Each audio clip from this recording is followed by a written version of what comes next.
Here's a review of the Subaru BRZ. This thing is a lot of fun. I'll see you on the other side and let's get into it.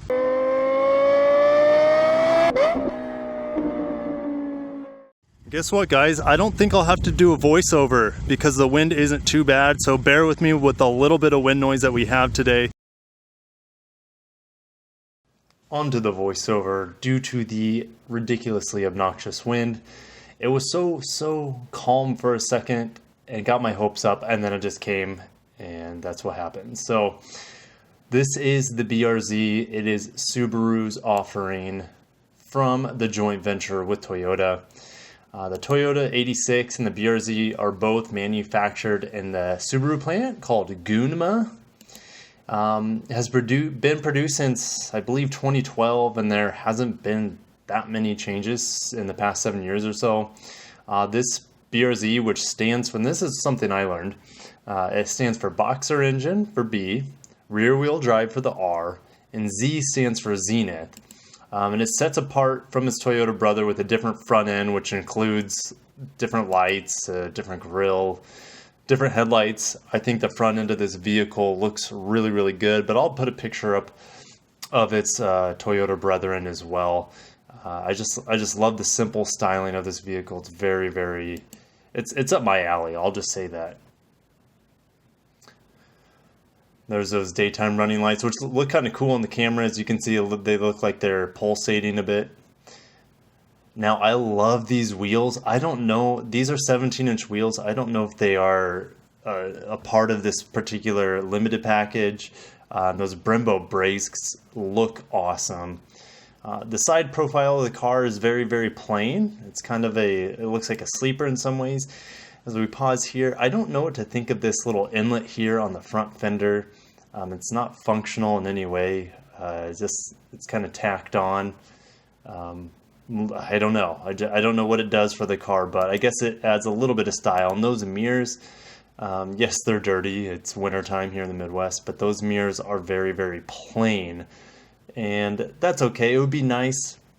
You know, I'm not going to nitpick on this car too much because I know it's built to a specific budget, but at the same time, it would have been nice to have blinkers there on the mirrors, but what are you going to do? I love the little shark fin antenna up top. Overall, this vehicle has aged very well. I love that strong fender, rear fender here. And it's kind of a dialed back version of what you see on the Supra, the 2020 Supra that I'll show a picture of right now. The styling is still really good on this car. I love this rear wing on this particular. I don't know if it's always included in the limited build of the BRZ or if it's. I don't think it's standard, but it looks really sharp. It looks good. I like that it's not overly styled. Rear taillights look great. Very simple. Rear exhaust. Now, what kind of surprised me, how big these rear exhaust pipes are. They are huge, and that is perfectly fine. I think they look really sharp. I don't know about this right here. I don't know what to think about that triangle down there. It's kind of out of place. There's not any other triangles on the vehicle, but if you guys know if there's a purpose for it, let me know. Then it might make sense, but as of right now, I don't understand why it's there. Subaru logo looks good. The BRZ looks very good as well, and I love the circular little gas cap here. I just love these wheels. This paint color is average at best. I know there's a lot of paint colors you get in this car, but you know, silver is conservative, but it's not my cup of tea. But you know, it doesn't look that dirty considering I've been driving it out in these terrible conditions. Underneath the hood, we have a 2-liter flat 4 Boxer engine equipped with Toyota's D4S direct injection system that employs a direct injection as well as multi-point fuel injection, which puts this particular motor with this 6-speed at 205 horsepower, which is a jump from the earlier models, which just had 200 horsepower. But it's a gem of a motor. I really enjoy driving it. It revs out really well. It's very linear in its power building, and it feels right at home in this small compact coupe from Subaru and Toyota. Getting on the inside of the 2017 Subaru BRZ. That sounded pretty good for a, you know, budget-minded coupe. Let's just go over the materials. In here we have this nice leather-like material, this very sporty red stitching around. Hard touch plastic here, and that hard touch plastic is going to go all the way around on the dash. However, over the cluster dome right here we have nice stitching, and then kind of a soft touch leather here. Some speakers there in the corner, and I do like this little touch here. It does kind of look out of place, but I do like the materials and the stitching. Let's fire this bad boy up. Now, it's always weird for me to start a manual transmission car with a push button. It just feels kind of weird, kind of foreign. Radio is going to be right up here. I'll turn that down. But your climate control is going to be here. It's a mix between traditional knobs and dials and then a digital as well. So you even have dual climate control in here, and that's very impressive for such a small car. I don't know how useful that would be since it's such a small car, but you have it. Rear defrost here, front defrost, and then obviously your knobs here. And I like this quite a bit, where this is just your fan there, and then this is going to control where the air is coming from. So it's just one button, but it cycles through, and I do like that. I love that feature. I do also like that this is kind of old school in a lot of ways, this vehicle. Hour and minute buttons that you don't see in a lot of cars. Sometimes you have to go through menus and menus and menus just to be able to get to, you know, the clock. The shift boot is very, very high quality. Again, same leather and stitching here. Here's your shifter and your reverse lift is there to push it into reverse. What limited? I don't know what maybe that's just the particular trim I'm in. Again, I'm a Lexus Toyota guy, even though this is a Toyota, but I'm more of a Lexus guy. So, you know, seeing limited here is just I don't understand it. But at least we have two sets of heated seats, small and large in terms of heated seats instead of low and high. But here is your traction control as well as a track mode, and you have another button for traction control. I want you guys, you enthusiasts of this car, tell me the differences between these two. But this review is more about my impressions on the car. At least we have an exhaust aux as well as a USB there. Steering wheel is okay quality. Stitching's decent, definitely good for the price point. Buttons here for your radio and phone. That's pretty normal to have that on the left side. And then this is going to control your information here on the right side. I'm not going to dive too much into that. That stuff is kind of boring to me on my reviews. Here is just simple twistable vents. Easily closed. It is a little bit flimsy to me. It's not the highest quality. But it does work pretty well. Simple gauge brightener. At least we have a trunk button here. That's nice to see. Fake carbon fiber trim here. You can kind of see that. Automatic windows on each side. And this throws me off, being a former Miata owner. I'm used to seeing those window switches here, but the heated seat buttons are here.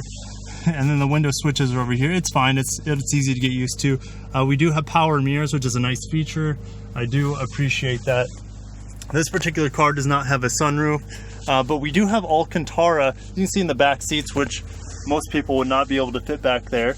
But we do have Alcantara here, and the seat quality is really, really good in my opinion for this price point. Very, very high quality, and I love the stitching over there by the speaker. Nice little pocket there for a drink, and I like that perforated leather. It kind of reminds me of a tennis racket leather, if you know what I'm saying, on the handle. But a very, very high quality material there, or at least much appreciated. I don't know how high. It just looks really good, I'll say that. But yeah, these seats look awesome. The materials are really, really good, and I do believe this particular car, again, I don't know a whole lot about these Subaru BRZs, Toyota 86s. This does seem to be more of a top-end model. I'm going to show you the pedals. Very, very high quality aluminum pedals, and I just love the three pedals: your clutch, your brake, and your gas. It's something that's very rare. Usually you see this for your other foot, and then of course these two in your standard car, but since this is a manual, we have that additional clutch pedal. Gauge cluster is pretty self-explanatory. The rev counter is right there in the middle. Your fuel gauge is right there, and then your information is going to be over there on the right. On the left is going to be your speedometer. Lights are here. This is straight from a Toyota. So this is your cruise control from a Toyota, and then your wipers are right here as well. Small screen, but it's a small car, so it doesn't feel out of place or too small in my opinion. Yes, you could always use a nice larger touchscreen, but it's good enough. You have this glossy plastic here, which does seem out of place because it doesn't match this glossy fake carbon fiber. So this piano black, I wish was that, you know, at least the fake carbon fiber, or at least have this the glossy black. I wish they were the same, you know. I don't care which one it is. But again, that glossy black is down here as well. So you have this tiny pocket here, and it does have rubber. So you could maybe, and it's not that deep, it goes about from the mid digit to the end of my finger, so it's maybe 2 inches deep. So you could put some cards in there, maybe your insurance. And I'm not going to get into the back seat, guys, because I just wouldn't be able to fit back there. So keep that in mind. If you do have kids, I don't know how easy it would be to fit a child back there in a car seat either, even though you can see those hooks back there. That and the headliner here, it's not Alcantara. It's kind of it's a normal headliner, where here on the seat is that very plush, high density Alcantara feeling. It's just a really, really premium product. And we're off in the Subaru BRZ, and it's always fun getting into a manual transmission car for a lot of reasons, but every single one is a little bit different. The friction zone on the clutch is always a little bit different. How it's just you get to know the car in ways that you can never imagine compared to an automatic transmission vehicle. Rear view mirror is huge. Visibility is pretty good in this car, even though I have dealer stickers on the window. I can still kind of see around them a little bit. ABS just kicked in. I'm on a little bit of ice, but let's get into this manual transmission just a little bit. Oh, it's just, I'm going to be gushing over this for a while, I guess for most of this review. And the manual transmission is just something, it's a dying breed. It's a beautiful thing. I feel like every single driver in America could really benefit from learning to drive a manual transmission. Not only for the enjoyment side of things, but if there was a situation where you had to drive a manual transmission car, you're equipped to do so. But I think it just helps you respect the vehicle a lot more than an auto. It's a much more intimate experience. So this car really, the tires are cold. It's about 7 degrees out today, so I'm not going to have a whole lot of traction. And even though this car only has about 205 horsepower, I'm still going to get a good amount of wheel spin unless I'm just really, really conservative, which I'm not going to be for obvious reasons. This is a review. I'm not going to kill this car though. That's for sure. So how does it handle bumps? Let's say there's a nice Tesla Model 3. How does this car handle bumps? Well, it's extraordinarily bumpy. You can tell this car is definitely tuned for a sporty buyer, someone who wants a very, very in-your-face, enjoyable experience. Now, some of you might be saying, you know, why would you want to drive a car like this as a daily driver? It's a lot of work, it's kind of loud, it's stiff, it's bumpy. Those things are kind of welcome additions in today's modern car world, where we're just surrounded by everything being as quiet as possible. And I'm with my Lexus background, this reigns true, is that it kind of removes you from the entire world, which isn't a beautiful thing. But if you want a more engaging experience and at a budget, you can't go wrong with this vehicle. Let's just get into the gas a little bit.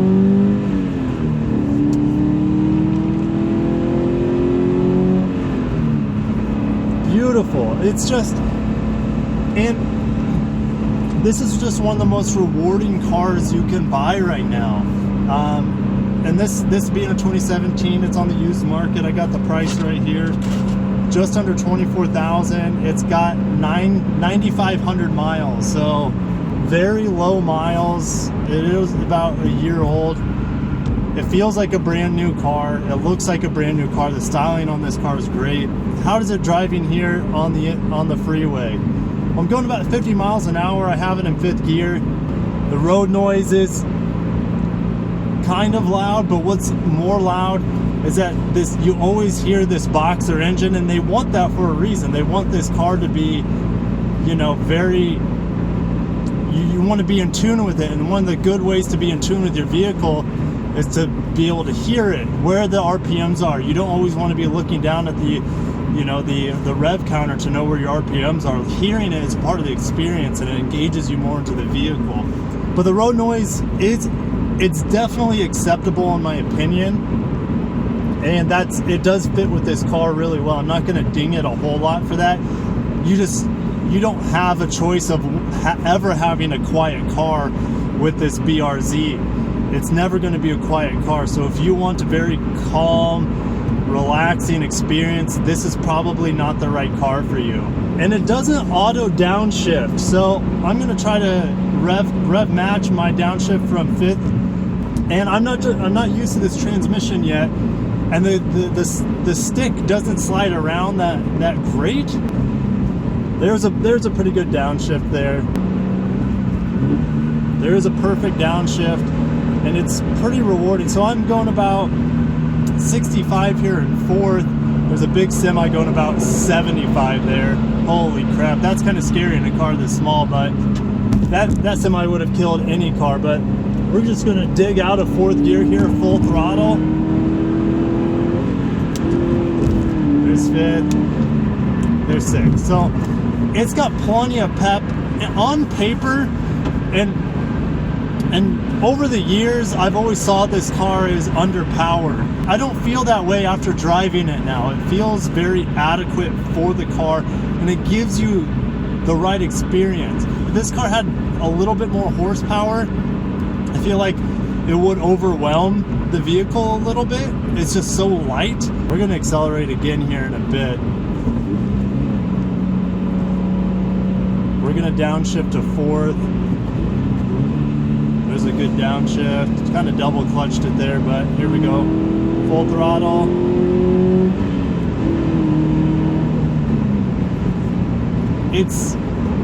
There's something about driving a stick that makes you feel like you're going 2 times faster than you already are.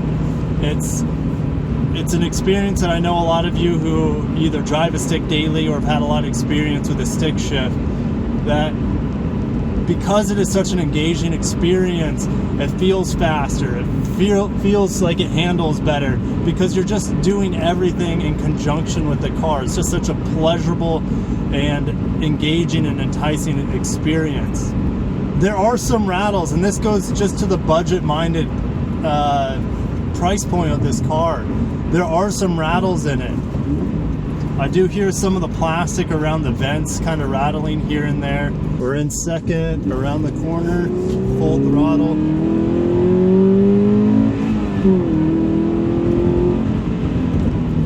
It's fast. More than fast enough for city work. If you're doing a lot of freeway stuff, it's not going to have the most passing power, but when you do pass a vehicle, it's going to be very, very rewarding because you're doing all that work yourself, you know? We're going to put it through the twisties a wee bit here. Not too much, but